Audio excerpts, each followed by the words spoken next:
We are officially a week from kickoff, and all the SEC schools have made their quarterback decisions. Did they all make the right ones? Time to get our SEC squad together. You're talking ball with the SEC squad.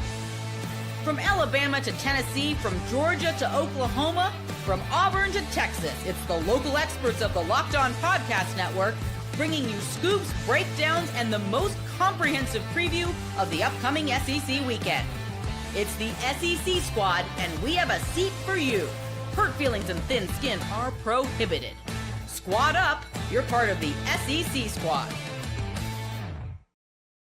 What is up, everybody? Welcome into the SEC squad. Grab your favorite beverage. Join us as we get you ready for, man, all offseason been saying another week of the SEC offseason. This is the last week of the SEC offseason. Next week, we will have actual games to discuss. Now, frankly, many of them are crap, but it's fine. We will have real football back next week. Today's episode is brought to you by FanDuel.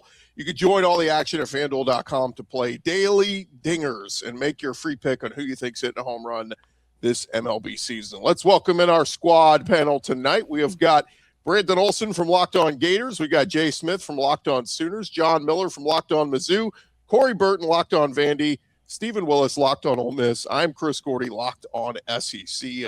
We had Eric Kane in here, and he jumped out, so maybe he will rejoin us. But, guys, I want to start here. We have quarterback decisions have been made across the SEC the last handful of days. Alabama named, Keelon Russell their starter. Arkansas named KJ Jackson. Florida named Aaron Philo. Tennessee going with the true freshman Faizon Brandon. And Vandy will start Blaze Berlowitz. So I ask all you guys, of the new starting quarterbacks, which one intrigues you most? Keelon Russell, right? Yeah. Come on. Come on. Unanimous. I will say this about Vanderbilt. The way it was reported, I know, right? I don't think it's over. I don't think the competition's over. The way they reported, they're like, Blaze Berlowitz will start week 1. And Jared Curtis will play. I'm like, okay. Is this thing over? I don't think it's over. Remind me, who's Vandy's week 1 opponent just off the top of my head? The mighty Austin P. Okay, so to your point there, the mighty Austin P. See, I was going to say, to me, yeah, the most intriguing one was not Jared Curtis, because frankly, I thought it was going to be not Jared Curtis, and not Jared Curtis is, well, not Jared Curtis. And this does go against my off-season premise, which is I think it's more about Clark Lee than anything, this Vanderbilt program. This is a curious decision, but maybe it's just a one-week thing. Yeah, it's kind of all over. To me, it's we know they got a good run game. We know Vanderbilt's coming in with a solid run game. Offensive line should be solid. And you would have thunk that because they've surrounded him with, I guess you could say, a safety net, that Jared Curtis would still get that. But I guess the not Jared Curtis did well enough in camp. They were like, you know what? We're just going to ride with you right now. But I thought we was going to get 3. Right. And I thought we was going to get 3 true freshmen. That was like what shocked me. Well, Keelon Russell isn't technically a true freshman. He's a second year now, right? Because I can't say redshirt freshman anymore, right? But he barely played last year. So but his second year, because he's not, you can't be a redshirt anymore because, that's, I guess, not politically correct anymore. Faizon Brandon getting the job, but Jared Curtis getting the job honestly does surprise me. I thought Jared Curtis was going to be the other freshman to play. Yeah, they were even, and I thought, hey, if they're even close, Jared Curtis is going to get the nod, and that was going to be it, because you have a defense also that has legit 2 deep, and you've got safety nets all over. This is the best Vanderbilt roster that they've probably ever had, top to bottom, and I don't know. This whole situation, if you just kind of read into it, it doesn't make a whole lot of sense the way things have been reported. Yeah, Corey, especially in the NIL era. That's what surprises me, because it's not every day that Vanderbilt gets a top 5, 10 player in the country who plays quarterback. So you'd think you'd want to keep this guy happy. Hey, I mean, good for Clark Lee. This could be the right decision. It just surprises me is my main thing. Again, especially when you kind of want to keep these young dudes happy. We saw it with Bryce Underwood at Michigan last year. I don't know if he was ready to start day 1, but when you're making $5 million, that tends to tip the scales a little bit. One thing that's interesting is Alabama and Tennessee went ceiling, and Florida and Vanderbilt went floor. Is like a high floor on that. And to me, that feels like that should have been flipped. Ford and Vandy should have gone for the ceiling and make the play. I guess I'm so used to Nick Saban just having the game manager type out there, but yeah, the two high ceiling players, Keelon Russell and Faizon Brandon, have me super intrigued. Brandon, is Philo you consider that the safe pick as opposed to Tramel Jones? Who the knows? Honestly. I mean, it's like, this is the thing when we talk about the Florida Gators quarterback situation. There was nobody where I was like, that's the answer. Like that just wasn't a thing for me. I kind of went, all right, no matter who it is, I'm pretty much expecting average quarterback play this year. I think you got great offensive scheme, great offensive system, obviously great play caller. And it's just like, look, they're both going to be guys that I just need you to get the ball. Again, be a point guard, be a point guard, be Chris Paul, be Rajon Rondo. Just get the ball to the playmakers. You've got a ton of weapons. Just do that. And the thing we were told with Tramel Jones and Aaron Philo, that was, John Summerall outright said the big separator was that Aaron Philo just operated at the line of scrimmage a lot better than Tramel Jones did. I think if you watch either of them throw a football, you can see who throws a prettier ball, who's got the better natural arm. But like, if you can't operate the offense the way they want you to operate the offense, you're not going to start. So I do think that, yeah, you could say that he's the high floor because he's going to keep your offense moving. But honestly, there was no option where I was going to lose my mind and be either happy or really sad. It's like, dude, just be my point guard and I'm cool with it. Yeah, it's going to be very interesting too. I love going with Faizon Brandon at Tennessee. I mean, you recruited this kid. At one point, he was considered the number one quarterback in this past class. I think they, moved him down a couple slots or whatever, but still a super talent. And what I'm looking at, guys, is that third Saturday in October. If both Keelon Russell and Faizon Brandon start and they have a bunch of games under their belt, what does that game look like? By the way, it's in Knoxville. Last two times Bama's been to Knoxville, they've lost. So that could be the coming out party for either Keelon Russell or Faizon Brandon that game. That could be that. There's going to be some fireworks on that one, and I'm intrigued, especially by Keelon Russell with all the playmaking ability he has with those guys around him. That's going to be a really good situation there for Bama. Is any of us surprised that KJ Jackson won that job? Not in the slightest. I know nothing about this quarterback.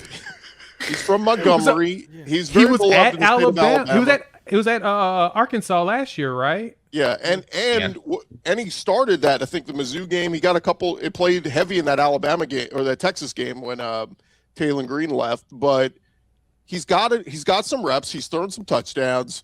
What's interesting to me though, guys, is the day Ryan Silverfield got the job. I think there were like 2 or 3 players at his press conference. One of them was KJ Jackson. So that screamed to you right there. He was going to be the guy. Even though Silverfield brought his number 2 guy from Memphis with him, a la Aaron Philo with Buster Faulkner. Right. KJ Jackson, I think this shows this kid might actually be pretty damn good. He can use his legs. He can use his arm. I'm intrigued by him. And he's a big dude. Like, he's almost like the KJ Jefferson size, except for he's like 2 1/4 instead of 260. But he's a big quarterback. It's 6'4", 2 1/4. That's a big dude. Thanks for putting that comparison in my head, by the way. There's no way I'm going to let that slip 37 times this year. Yeah, no, congratulations. You're welcome. I try to confuse as much as possible. But, no, I thought that was intriguing, though, because Silverfield brought his quarterback, and just like at Florida, I knew Philo was going to end up getting the job. He's been with Buster Faulkner. It makes sense, even though you probably want the more high ceiling guy because you're going to get the first year as a quote unquote mulligan. I would have thunk that Arkansas would have been similar, but they didn't. So it kind of threw me off. I need to hear from Kane on this Faizon Brandon pickup. But go ahead, Brandon. What's up? That's the John Summerall said that's got to be Kane. Eligible, I'm going to be on the top of the stadium ready to do something stupid. I don't think he cares about getting the year 1 mulligan. Fair, and I do think that you all do end up being bowl eligible easily. I just think Summerall's a really good coach in that capacity. But I figured that at the quarterback, though, you would try to just figure out which high upside guy is going to be able to help lead you going forward. But same, Philo being young, Tramel Jones being young, I guess it just, I guess it don't matter, right? There is something. Yeah, in the 2027 finals. QB might not be on the roster right now. What'd y'all say about Faizon while I was gone? Yeah, We said awful. he was Posed the question, which quarterback intrigues you most of the guys who won Stinky. the job? Terrible. I would assume you would go with Faizon. Of course. I mean, it's the only answer here. Keelon Russell intrigues me a lot. Nothing about Philo intrigues me. Okay. Berlowitz, I mean, Corey, how long is Berlowitz going to start until they give it to Jared Curtis? Well, based on how it was reported, maybe one game because the competition I think is still going Yeah. a little bit. I think they just said Berlowitz, you're the front runner right now, so you're going to start game one. I think that's kind of where they left it. There's a That's lot of what intrigue there with schedule it, Faizon Brandon because, again, he is a true freshman. He's got all the tools, all the intangibles. I'm sure he'll be good. It's probably going to take a little bit to get there. Luckily, Tennessee's built. They've got a million athletes around him, a great offensive line, a good running back. So that's a good position to be in. I mean, I'm really intrigued with Keelon Russell. I think he's going to be a stud. Eventually, I think Jared Curtis is going to be good. But of course, he'll play in the opener as well. So that's kind of my pecking order when I look at the quarterbacks that were announced this week. Yeah, and Corey, Vanderbilt's schedule, it kind of slowly ramps up to like the NC State game. I don't understand why you don't just throw out Jared Curtis against Austin Peay. Yeah, it was the perfect ramp up to conference play. You had Austin Peay, Delaware, NC State, and then on the road at Auburn. And so I don't know. Like, there's Is it a reward? A reward for him sticking with it? I mean, this will be his third year at Vanderbilt, right? That. Yeah, I've heard that. He's a fifth-year guy, third year with Vanderbilt. He came over with Jerry Kill and Tim Beck, and I guess the separator. I guess we're going to hear from Clark Lee probably about it, but hopefully soon. But he's the separator. I guess was just him pre-snap operating the offense, kind of the same exact scenario with Aaron Philo. I think it's mirrored that situation where you have the high ceiling guy with Jared Curtis, and then you have Blaze Berlowitz, which is the high floor, knows the system, all that good stuff, kind of like what Florida's dealing with Aaron Philo. I think it's Which very similar. I also just want to say that feels like the easiest, like, we can't even dispute you or debate you on that one. Is just like, oh yeah, the thing that nobody gets to see, that's what it is. So you don't even bother pushing back. I know he throws a better ball, but the things you can't see, that's what it is, which might be accurate, but it just the feels like separator came during the closed periods, because during the open periods and everything that was reported was at worst neck and neck. But everything I saw, everything I read was Jared Curtis was the best. It's almost like this is baseball, and they're trying not to start his service time clock too For real, soon yeah. or something. I mean, it really doesn't. I mean, back to what an something interesting Brandon was saying about playing point guard. That's actually something I've talked a lot about on my show. I think that's the baseline to be a decent quarterback in this sport, is to play point guard as a quarterback, and that just means, hey, getting into your right checks, throwing, bubble screens accurately, just simple stuff like that. And I think that's kind of in some ways never been easier to do. How do you separate yourself from that? And I think Jared Curtis is the kind of guy who clearly has the talent to do that eventually. I just don't let's think he was doing start it that clock consistently. now. To me, if I'm Vanderbilt, let's start that clock now. Let's see what we have, give him that experience, and then maybe by next year, heck, we'll be a player again. Okay, we spent way too much time talking about the Vanderbilt I quarterback. totally didisagree with you. We spent the perfect amount of 6 time. and 6. You could Can I ask More. Brandon a question More in time. segment 2? I got here Vandy late. fans I got to get ask Brandon a after 40. question, but can I do it next segment? Yeah, we'll do it next segment. And real quick, John, you say it may never have been easier. I mean, but look at Jackson Arnold. It was not easy to be a game manager. Who was the guy? Michael Van Buren that took over at LSU last year. I didn't say it was easy. Who's I said starting that's for the USF this baseline. year. I said that's the baseline. Yeah, You've got to at least be able to do that. I do like Austin Simmons though at Mizzou. Real quick, we kind of dance around it, but Keelon Russell. What do you guys think? I mean, is Bama back in the playoff picture with a Keelon Russell?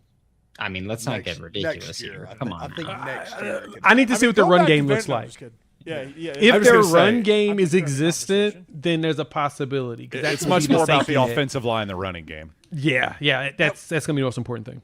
That was so weird watching Alabama last year not being able to run. Not be able to run at all. Yeah. Like, that's usually the saving grace for a young quarterback, is having a strong run game, because run games and defense travel. They didn't have that last year, and so the question's going to be, if they can run, if Where they do they if they find can't run, Keelon Russell's going to be in trouble. I think Keelon Russell can run. they like his legs. I Fair. think that's why, because Austin Mack would have been the safe pick. He's been in that system going on 4 years. So, which is wild. So is he hitting the portal? Where's he ending up next year? Missouri, y'all picking him up? No, we got Austin for one more year. Come on. Let the fair former point. offensive coordinator go. all right, when we return, I'll pose the question: what, in your opinion, is the biggest question for the SEC heading into this season? We'll discuss that coming your way next.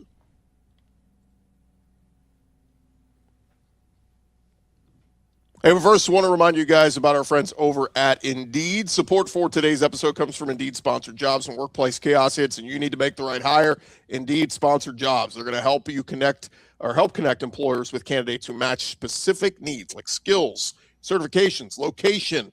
Less time gets spent searching, more time gets spent finding the right fit. And people are finding quality hires on Indeed right now. The minute we've been talking with you, companies like yours have made 27 hires on Indeed, according to Indeed data worldwide. Usually the biggest difference isn't someone doing more work. It's having somebody who knows exactly what needs to happen and help everything run smoother.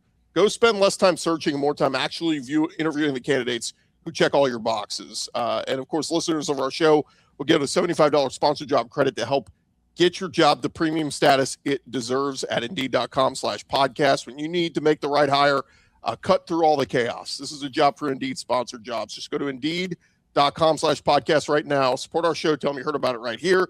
Indeed.com/podcast. Terms and conditions apply. If you need to hire, this is a job for Indeed sponsored jobs.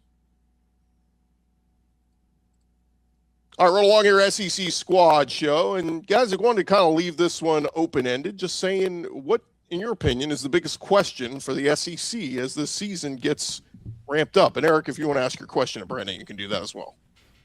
Yeah, what do you want, Kane? What do you want? My biggest question for the SEC is non-game conference slate, of course. I think that's probably everybody. Brandon, real quick, why? I got a buddy. He's a Gators fan. I know it's bad taste, but it's always going to be Aaron Philo. It's always going to be Philo. Then he's like, I don't know, Tramel Jones. That's all the buzz in camp. Was there ever a thought that it was going to be Tramel Jones? I think that it was a legitimate battle for a while. I mean, what we were basically told was Aaron Philo operates the line of scrimmage better, and that once they got into fall camp, got comfortable, and expanded the playbook more, like that's where Tramel started to maybe make some mistakes. There were a couple times in the scrimmage where he tried to snap the ball without sending someone in motion. And I mean, Buster Faulkner's going to use shifts and motions more than just about anybody. So that's the kind of stuff where you can't really screw that up. And so that seems to be the differentiator. I believe it was always Aaron Philo's job to lose, but that there was a possibility that it would be Tramel Jones. Gotcha. Yeah, non-game SEC. I think my biggest question for the SEC going into this season. Yeah, I think my biggest question going into this season for the SEC is, can we win a game in the playoffs against a non-SEC team? It appears that the entire goal of the committee is to make sure the SEC is matched up with the SEC so you can knock off as many of them as possible, as early as possible, and then you don't have to be concerned with them later. I want to see if we can get past that. It would be so much better if we can make sure we match up conferences with conferences, with bowl games and stuff. That way we can really see who's superior. But we need a national championship. If anything, we need to make a deep run in the playoffs and play in a title game at least. Yeah, you guys are saying 9 games. I'm saying the question is 9 wins, as in, will 9-3 get an SEC team into the playoff? Because, let's take Missouri, for example, who is playing 5 teams in the AP top 10 this season. If the Tigers happen to go 9-3, again, just for example, I think that's a top 12 team. Does the committee think that? Is that good enough to edge out, all of the different automatic qualifiers and the seedings, that type of thing? I'm not so sure it is, considering there will probably be, a log jam of teams, quite possibly, I think, at that 9-3 mark. How that's all going to play out in terms of not actual tiebreakers, but just subjective tiebreakers with the committee is going to be really interesting. I think that message. I think that message needs to be sent now. I think SEC it's been sent since SEC media days. It's been all politicking, and it should be. Frankly, that's what the coaches should be doing. Because not all schedules are created equal. In our 100%. Group chat today, we all were joking about Texas Tech's schedule. It's a joke. They were a playoff team last year. I mean, we've got to have some kind of critical analysis and thinking. And I bring this up all the time. In college basketball, we do it. We count quad 1 wins and quad 2 wins and all that. Why do we not do it in college football? Why do we sit here and go, well, 10-2 is the bar? No, and there are 9-3 resumes that deserve to be considered over, frankly, some 10-2 and 11-1 resumes that have no damn good wins on it. So we need to use critical thinking, and we need to send the message to this committee. They got to evaluate full resumes. Just one thing to your point on Texas Tech, looking at their schedule, if they lose one game, they shouldn't be in. If they go undefeated, let them in. One game, they're out. With that schedule, that's just my opinion. They'll still be a conference champion. I know, but I'm just saying in terms of if there happens to be another Big 12 champion who has one loss or whatever it is, and they're tied with whatever it is, I'm saying don't let Tech in. That's all. Well, to Gordy's point and everything, my question is the non-conference games by the SEC in September. Oklahoma, Michigan, Texas, Ohio State, Ole Miss, Louisville, even Baylor, Auburn, or Mississippi State and Minnesota. If you want a 9-3 team to get in the playoffs, those games have to be won. If it's not, it's going to be an excuse to leave them out. Yeah, for sure. And I forget which one of you said that the SEC was going to go undefeated in non-conference, but against their non-conference opponents. But that needs to happen for sure.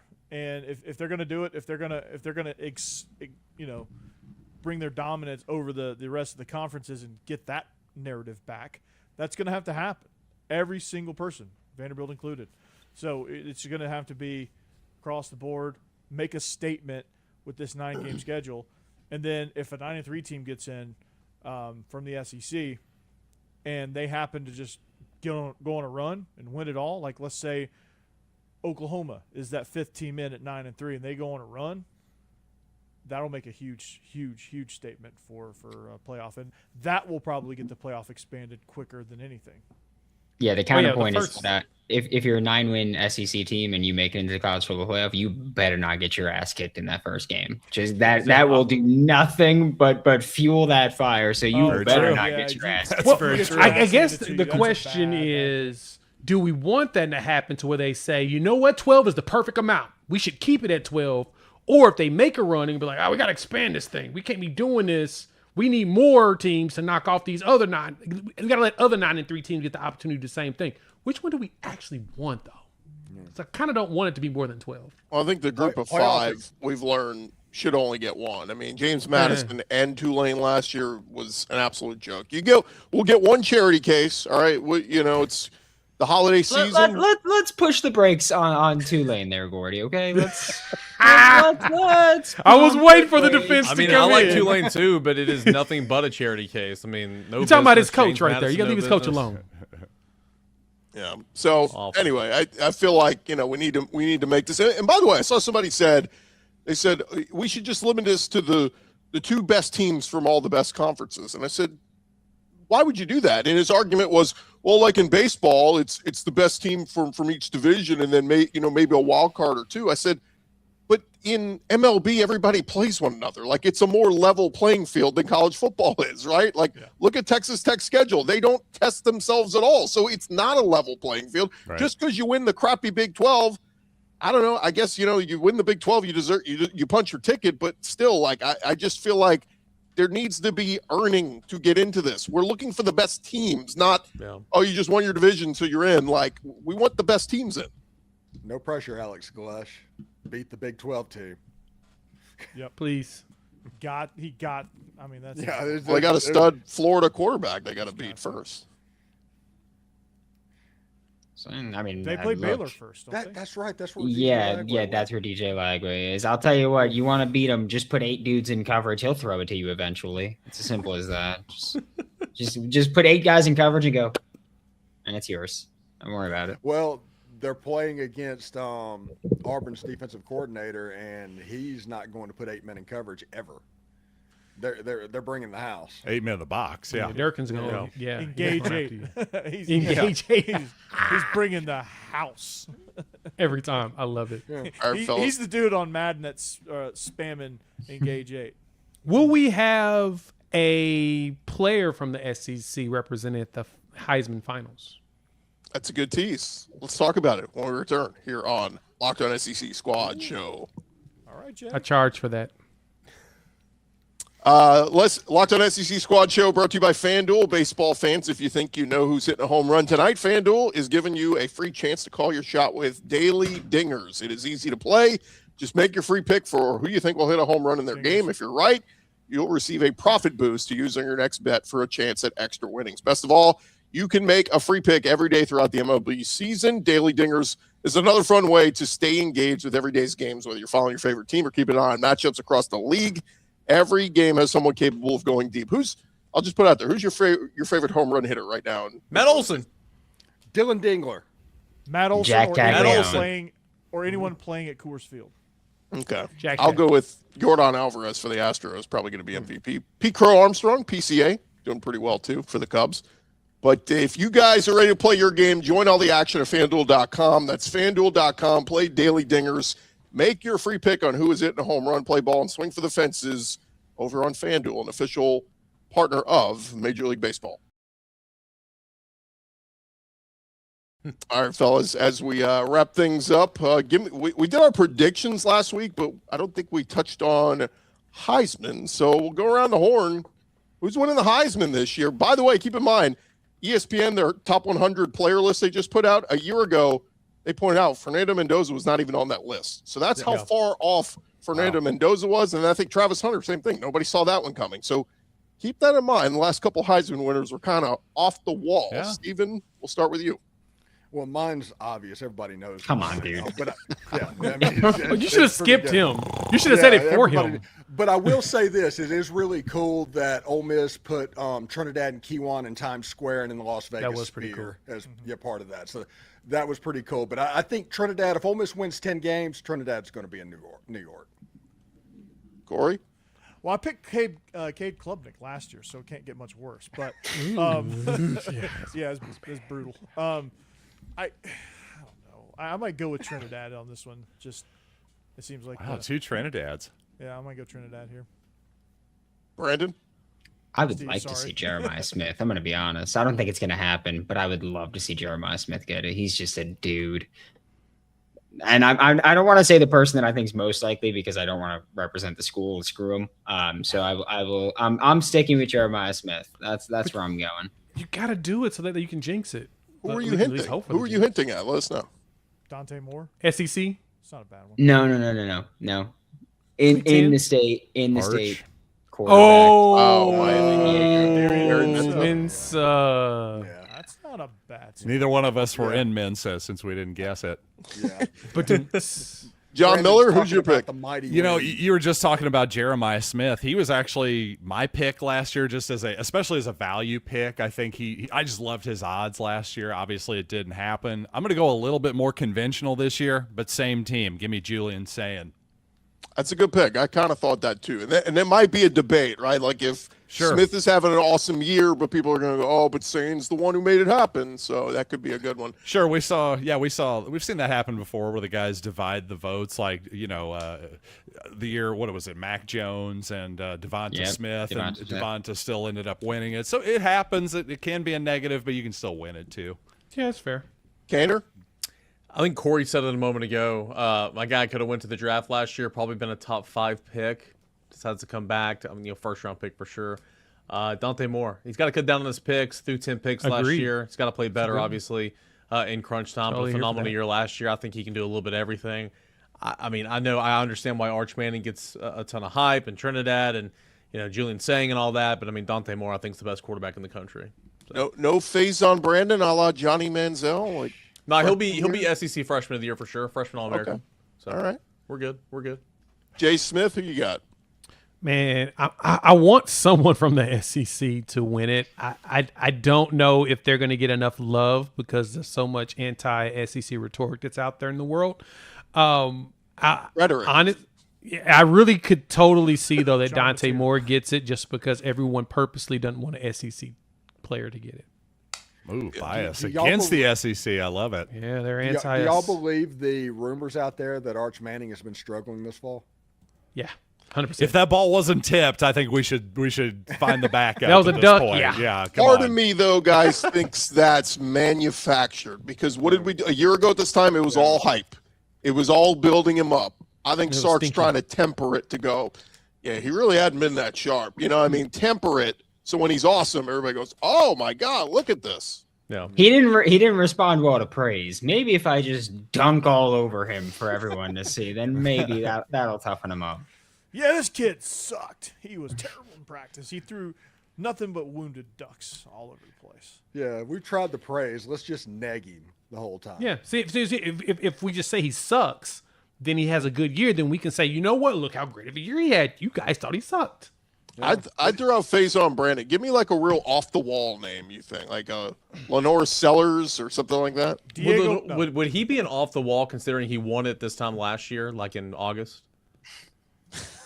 I mean, I'm genuinely being serious. Like, he's a name. Everyone knows him. Everyone knows that if he ever puts it together, like, sky's the limit. Will he? Like, it would be coming out of nowhere this year, but, like, again, he's such a name in college football. Like, I guess it counts, but I don't know. Like, I want to hear somebody, like, we don't even know their name. Would CJ? I don't think CJ Carr would be off the wall, would it? CJ Carr's the betting favorite right now. Yeah, on FanDuel. So then no. I did not think that was going to be what I saw when I opened FanDuel. I did not think I was going to see CJ All right, Carr. Probably my off-the-wall thing would be John Mateer. There's somebody that could kind don't of come hate out of that. nowhere. Yeah, he puts the numbers up and gets it done that way. I mean, there's obviously a path for Keelon Russell as well. Yeah. If Well, Alabama's awesome. And look, we know it's a quarterback award, but Byron Brown, anybody? No. Not on that team. no. Not on that team. What I a think he's gonna have a lot of dumbass thing to turnovers. say, Gordy. Dumbass thing to say. He's going to have to throw Oh, for my 5,000 goodness. yards. Gee, I you think might he's as going to be well said exciting. Cade I think he's Klubnik going to at rack that up the point. stat sheet, but I also think he's Who going to would have a pick ton of Cade turnovers. Klubnik? I mean, Yeah, who the hell would do that? And Wait, I'm also- just noticing All that right. Bo Jackson is 100 to 1. Man, this NIL portal thing's really Yeah. getting out of control. Could Holy be cow. a Bojack. Bo knows how- Also, Malachi Tony is somebody that could That's pop. off the wall. He I was like that awesome. one. Yeah, he was awesome. Miami being the best They're team in that pretty loaded. state. Yeah. I thought that Mekhi Hughes was going to win it like a year or so ago when he transferred to Oregon. I was like, man, that's going to be the running back that's probably going to be the nope. I guess maybe Keewan Lacey could end up just cannibalizing Trinidad and taking it as a running back. Like I would like to think see a there's a- back get it. That would be Gordy's great. going There's a with real Thomas chance they Castellanos. split, though. Yeah, They split that's it. true. All right, a couple people are going to get mad at me. What about DJ Lagway? Somebody's got to win the Big 12. Come on. I don't think so. That was my You know what? greatest. That was the You may best say- troll let's of say all Julian time. Lewis. That was the best troll. I was Drew gonna say, Mestamaker. How about that? Houston with Mestamaker. Willie Fritz, Connor Wegman, the former Aggie quarterback. He could He's have still a big playing? year. Yeah. Drew Mestamaker, he led the nation in passing said last that year. one, I mean, yes, he's that in the Big 12. There's a possibility he could do it. I saw the other day that Max Johnson's still playing college football. Yes, he is. Wow. Is he really? Georgia Yes. Southern. You're 9? It feels like. We need to do a list of best SEC quarterbacks who are starting elsewhere. I saw Dylan Lonergan got a job, former Yes. Bama quarterback. I mean, At it's BC? Isn't he at Is he BC? Haven BC, Jackson right? got a job. I don't know where Yeah, at, though. I Boston didn't read With the Bill article. Bryant? North Texas. I just read it. Yeah, Taven Jackson in North Texas. Yeah, he left Indiana, and he goes to Indiana early in the season, if I'm correct. So a revenge game for him via proxy. Yeah, that's actually a good one. Yeah, he's not very good. Very I didn't give disappointing. my pick. I'll go with Arch. I think the media hype and love will be. That's not off the wall. But he sucks. It's not off the He wall. sucks. I'm giving my pick. Well, I'll give Yeah, it. give me an off the wall too. You gotta play that game as Well, well. he said Yeah, you Faizon. got- He said yeah. Faizon. He's covered. And Byron Okay. Brown, I gave you. Okay. Yeah. Byron You Brown's did say out Byron there. Brown. That one is off the wall. Yeah, it's like I'm tone deaf when it comes to Byron Brown. I just don't even hear that name. Jeez. Well, let him prove all the naysayers wrong. Zach hasn't been on with us for a while. I'm going to fight for Zach today in Auburn. Yes. What about Gunnar Stockton? Where does he fit into this whole thing? That's a good one. You Nate could say Frazier. name anybody you want because we're talking about Byron Brown and DJ Lagway. Name anybody you want. Marcel Reed. Gio Seriously, the problem Lopez. with Gunnar Stockton Gio is- Lopez is my off the wall pick. To win Gunnar the just Heisman. doesn't There you doesn't go. play in the offense to get the counting stats. Yeah. And even if they go undefeated, people will be like, "Well, it's just the team around him." That's just going to be Yeah. the narrative, whether it's true or not. With I'm Gunnar. gonna tell He'll you get that right touchdowns. now. He just won't get the yards to get him there. Yeah. Gunnar will have 12 rushing touchdowns this year. Count 'em. 12. That's not going to be enough. Wow. He needs 20 at minimum. That's a lot. 20. He needs 20. Well, that's the thing about it. If you look at the way the Heisman has been done every year, it's been a guy that puts up absurd numbers usually on a team. If either his team's undefeated or they put up just absurd numbers for that position for that season. Like Jayden Daniels, which we're no longer able to use number 5 anymore. He went out there and his numbers were absurd. The numbers he put up there at LSU, and they were 9-3. So it was like, okay, that makes sense. His season was great. Mendoza, 40 touchdowns, how many picks? And like he had like an additional like 5 or 10 rushes. He had an absurd season. You got to have the numbers. That's what hurts Gunnar Stockton. So I get that point. Hell, Stockton I'm curious had if they 10 can just do it rushing with Nate touchdowns? Frazier, but On like 380 yards, he must have been the Tom Brady sneak guy. That's all I Hey, can say. right, but That's an Bobo's- insane ratio. He ran for almost 500 yards and 10 touchdowns last year. Like I mean, Almost I know he's 400, mobile. not Tennessee even played, Michael but 400. Vick. He is one of the toughest dudes I've seen. In He's football. red yeah, zone. he's really tough. No That's doubt what it about is. He's that. He would be the super toughest tough. guy No in doubt the about conference. that. Yeah. Yeah, one of the most Steven, underrated quarterbacks in the country for sure. That I like that pick in terms of off the wall because nobody would ever consider him a Heisman front runner. Right Yeah, now. if, one if you're more- gonna be dumb, you got to be tough. Those are the rules. One more off the Fair. wall, Brandon. He's Jackson dumb in the Dart, sense you've of seen putting it. himself You've in definitely bad seen it with positions. Jackson Dart, haven't you, Brandon? I Brandon, have. Florida Thank goes you. 8-4. Thank you. Jayden Baugh, Heisman finalist. How about that one? He's a running back that I think could do it. I could see him going for Okay. 1,800 yards. He's literally like carrying the team. Why not? No. I don't see it. Like, what do we do?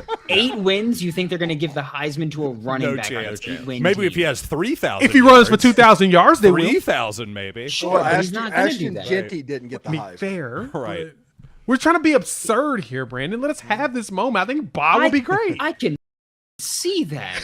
Jeez, Hey I'll now. tell them to edit Hey it. now. That's fine. But There oh goes our my clean rating. goodness, my lord! Our clean rating is out the window. Hey, remember to follow and subscribe to your favorite SEC show. We'll be covering your favorite team every day throughout this season. Don't forget, I'll have you covered with the entire conference every day with the Locked On SEC. We are part of the Locked On Podcast Network, covering your team every day. Oh, I'm crying. Thank you, Brandon. Sorry, David. Jeez. My goodness.